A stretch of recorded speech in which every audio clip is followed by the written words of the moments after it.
Assalamualaikum warahmatullahi wabarakatuh. Selamat pagi Ananda semua. Semoga kita selalu dalam keadaan sehat walafiat dan tetap semangat. Baiklah, kali ini materinya mengenai pengolahan hasil peternakan dan juga perikanan menjadi olahan pangan setengah jadi. Tapi sebelum kita memulai pembelajaran hari ini, ada baiknya kita berdoa terlebih dahulu. Rabbi zidni ilma warzuqni fahma wa amalan soleha.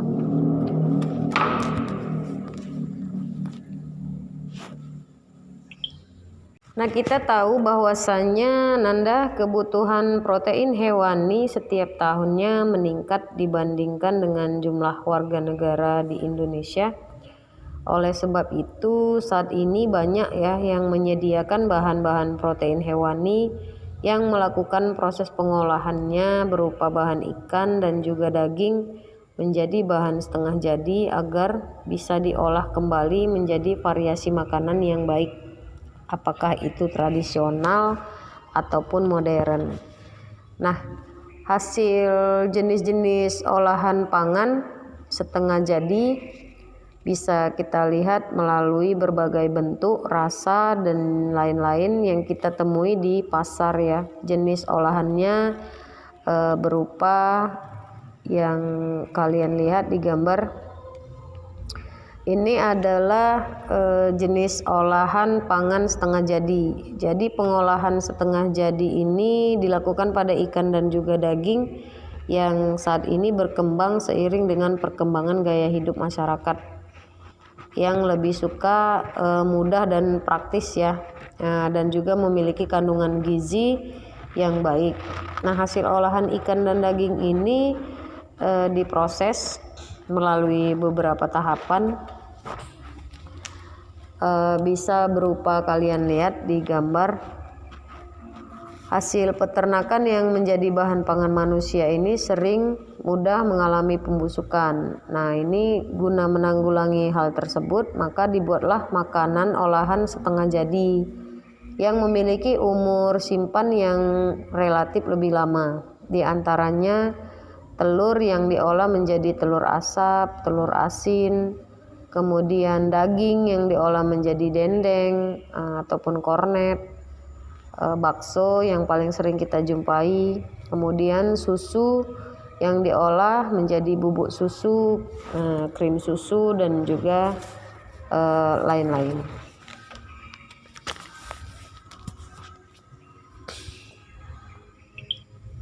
Nah, adapun jenis olahan pangan setengah jadi dari hasil perikanan ini bisa berupa filet ikan, ikan beku, bakso ikan, nugget, sosis, dan juga surimi.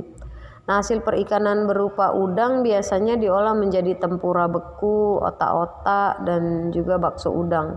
Cumi-cumi juga biasanya diolah menjadi cumi-cumi beku.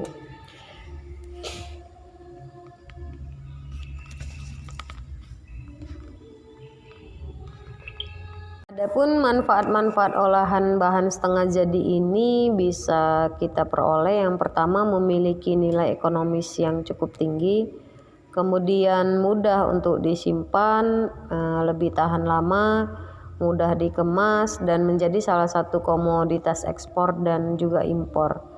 Yang terakhir adalah dapat diolah lagi menjadi berbagai macam bahan makanan, olahan, dan juga keperluan. Nah, adapun metode pengolahan, yang pertama adalah proses pembekuan. Proses pembekuan ini dengan menyimpan makanan dengan cara dibekukan. Ini adalah salah satu cara untuk mengawetkan makanan. Nah, mengawetkan makanan ini bertujuan untuk mempertahankan masa simpan makanan agar bisa layak dikonsumsi dan untuk mempertahankan mutu makanan dari kerusakan dan juga pembusukan. Nah, proses mengawetkan makanan ini biasanya dengan cara menambahkan bahan kimia ya. Tetapi ada juga beberapa oknum-oknum yang suka menambahkan bahan-bahan kimia yang berbahaya bagi kesehatan. Oleh sebab itu Ananda, kita juga harus pandai-pandai memilih bahan-bahan makanan dari bahan olahan setengah jadi ini, karena masih banyak juga beberapa oknum yang cara mengawetkan makanan setengah jadi ini dengan bahan-bahan kimia yang berbahaya. Oke.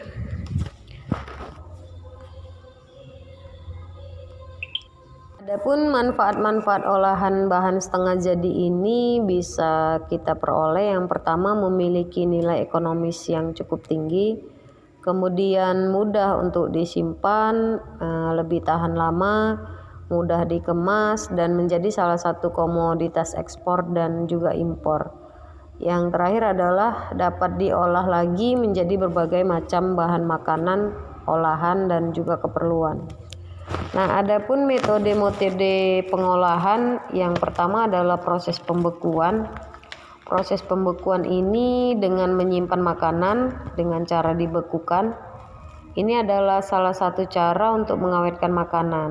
Nah, mengawetkan makanan ini bertujuan untuk mempertahankan masa simpan makanan agar bisa layak dikonsumsi dan untuk mempertahankan mutu makanan dari kerusakan dan juga pembusukan. Nah, proses mengawetkan makanan ini biasanya dengan cara menambahkan bahan kimia ya. Tetapi ada juga beberapa oknum-oknum yang suka menambahkan bahan-bahan kimia yang berbahaya bagi kesehatan. Oleh sebab itu, Ananda, kita juga harus pandai-pandai memilih bahan-bahan makanan dari bahan olahan setengah jadi ini, karena masih banyak juga beberapa oknum yang cara mengawetkan makanan setengah jadi ini dengan bahan-bahan kimia yang berbahaya. Oke.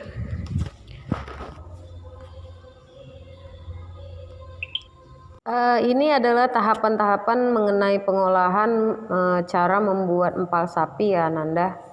Ada alat, bahan, dan juga bumbu, kemudian tahap pembuatannya. Adapun alat-alat yang kita perlukan adalah baskom, piring plastik, telenan, pisau, nampan, ulekan, kompor, panci untuk mengukus, dan juga cetakan aluminium.